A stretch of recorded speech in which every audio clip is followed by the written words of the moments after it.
வணக்கம் நேயர்களே, தஞ்சா சமையல் சந்தோஷினி. வாங்க, இன்றைக்கி 19வது நாள் பிரம்மமுத்த பூஜைங்க. பஞ்ச தீபம் ஏற்றிருக்கேன் பாருங்கள். இன்றைக்கி சோமவார பிரதோஷம், அதனால் பஞ்ச தீபம் பிரம்ம முகூர்த்த பூஜைக்கு பஞ்ச தீபம் ஏற்றிருக்கேன். இன்றைக்கி திங்கக்கிழமை சோமவாரம் பிரதோஷம், அதனால் சிவனுக்கு நம்ம வழிபாடு பண்ணணும். அதனால் சிவனும் சக்தியும் சேர்த்து வச்சுருக்கேன் பாருங்கள். 2 தீபம் போடணும் உங்களுக்கு. திங்கக்கிழமை எல்லா கிழமையும் நான் சொல்லிகிட்டு இருக்கேன் வரிசையாக. அந்த திங்கக்கிழமை 2 தீபம் போடணும் சந்திரனுக்கு.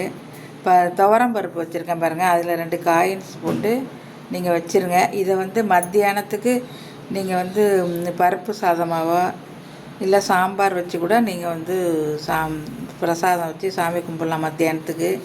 நான் இப்போ வச்சு பூஜை பண்ணியிருக்கேன் பாருங்கள்.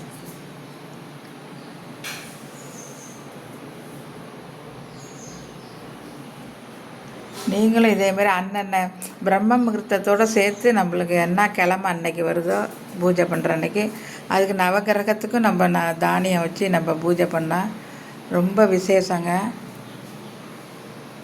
என்ன திசை நடந்தாலும் கெடுதல் பலன் இருந்தால் கூட நமக்கு அது விலகி போயிடுங்க. நேரம் சரியில்லைன்னா கூட இந்த கிரகத்தினால நேரம் சரியில்லை அப்படின்னா கூட அதுவும் சரியாயிடுங்க. எல்லாமே சரியாயிடுங்க. நீங்கள் நவகிரகத்துக்கு நீங்கள் வச்சு பூஜை பண்ணுங்கள். 2 சேர்த்து நம்ம 2 சேர்த்தாங்க நான் பண்ணுறேன் உங்களுக்கு காட்டுறதுக்காக.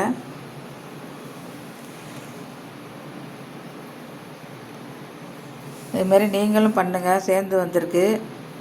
வாங்க தீபாராதனை காட்டிடலாம். வாங்க தீபாராதனை காட்டி வச்சிடலாம். சர்வமங்கல மாங்கல்ய சிவே சர்வத சாதகே சரண்யே திரியம்பிகை தேவி கௌரி நாராயணி நமஸ்துதே. உலகமெல்லாம் சக்தி நேர் ஓங்க வேண்டும். ஒவ்வொருவர் மனக்குறையும் தீர வேண்டும். எல்லாரும் நல்லா இருக்கணுங்க. ஊர் உலகமெல்லாம் நல்லா இருக்கணும். இந்த வீடியோ பிடிச்சிருந்தால் லைக் பண்ணுங்கள், ஷேர் பண்ணுங்கள், சப்ஸ்கிரைப் பண்ணுங்கள். வாழ்க வளமுடன்.